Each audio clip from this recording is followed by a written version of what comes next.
வணக்கம் நண்பர்களே, நான் தான் உங்கள் செல்லத்தங்கையாக பேசுகிறேன். தினம் ஒரு குட்டி கதையோடு உங்களை சந்திக்கிறதுல ரொம்ப சந்தோஷமாக இருக்குது. இன்றைக்கி என்ன குட்டி கதைன்னு பார்த்தீங்கன்னா, கடவுள் நம்பிக்கை இல்லாத ஒருத்தன் மரத்தில் ஏறி இலை பறிச்சுக்கிட்டு இருக்கான். இந்த காட்சியை பார்த்த சிவனும் பார்வதியும் பேசிக்கிறாங்க.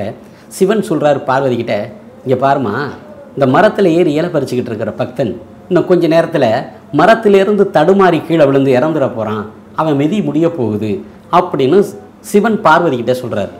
பார்வதி அப்படியே உடனே பதறி போய், என்னங்க, நம்ம கண்ணு முன்னாடியே ஒரு பக்தன் சாகிறதா, அவனை சாக விடக்கூடாது, நாம் நினச்சா அவனை காப்பாற்றிடலாம் அப்படின்னு பார்வதி சொல்கிறாங்க. உடனே சிவன் சொல்கிறாரு, இல்லைம்மா, நாமளே நினச்சாலும் அவனை காப்பாற்ற முடியாதுமா, ஏன்னா அவன் மிதி முடிய போகுது அப்படின்னு சிவன் சொல்கிறார். இல்லைங்க, அவன் சாமி ஆகுது பூதமாகுதுன்னு எத்தனை தடவை நம்மளை திட்டிருப்பான், அதை மனசில் வச்சுக்கிட்டு நீங்கள் அவனை காப்பாற்ற மறுக்கிறீங்க அப்படின்னு பார்வதி சொல்கிறாங்க. உடனே சிவன் சொல்கிறாரு, இல்லை இல்லை, அவன் நம்மளை திட்டினா என்னம்மா, அவன் நம்ம பிள்ளை, அவன் திட்டினதெல்லாம் நான் மனசில் வச்சுக்கலாமா, அவனோட விதி முடிய போதுமா, அதுக்கு நான் என்னம்மா பண்ணுறதுன்னு மறுபடியும் சிவன் மறுக்கிறார். உடனே பார்வதி சொல்கிறாங்க, இல்லை, இப்படி நம்ம விவாதம் பேசிக்கிட்டு இருக்கிறதுல அர்த்தம் இல்லை, நம்ம கண்ணு முன்னாடி அவன் சாகக்கூடாது, அவனை காப்பாற்றணும், அதுக்கு நீங்கள் தான் அவனை காப்பாற்றணும்னு பார்வதி சொல்கிறாங்க.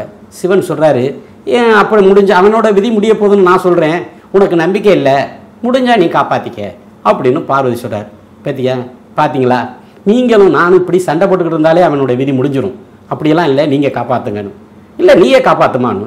ஆமாம், நான் காப்பாற்றுறேன்னு இறங்கிட்டேன்னா சிவன் இல்லையே சக்தி இல்லை, சக்தி இல்லையே சிவன் இல்லைன்னு மறுபடியும் உங்கள் விளையாட்ட ஆரம்பிச்சிருவீங்க, அதனால் நீங்களே காப்பாற்றுங்க அப்படின்னு மறுபடி பார்வதி சொல்ல, உடனே சிவன் சொன்னார், ஏன் இப்போ உனக்கு நம்ம 2 பேருக்குள்ள சண்டை, அவன் அம்மானு விழுந்தான்னா நீ காப்பாற்று, அவன் அப்பான்னு விழுந்தான்னா நான் காப்பாற்றுறேன், ஓகேவா அப்படின்னு பார்வதி உடனே ஓகே சொல்லிட்டாங்க.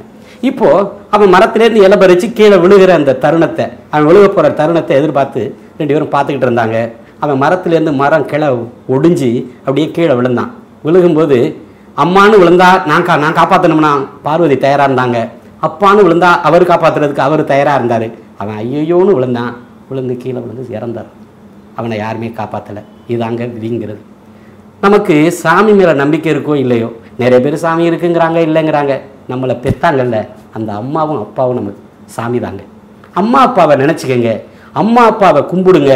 அப்பாவையும் அம்மாவையும் நினச்சிக்கிட்டு நீங்கள் எந்த காரியத்தில் இறங்கினாலும், எந்த காரியத்தை நீங்கள் செயல்பட்டாலும் நிச்சயமாக உங்களுக்கு வெற்றி இருக்குங்க. நன்றி.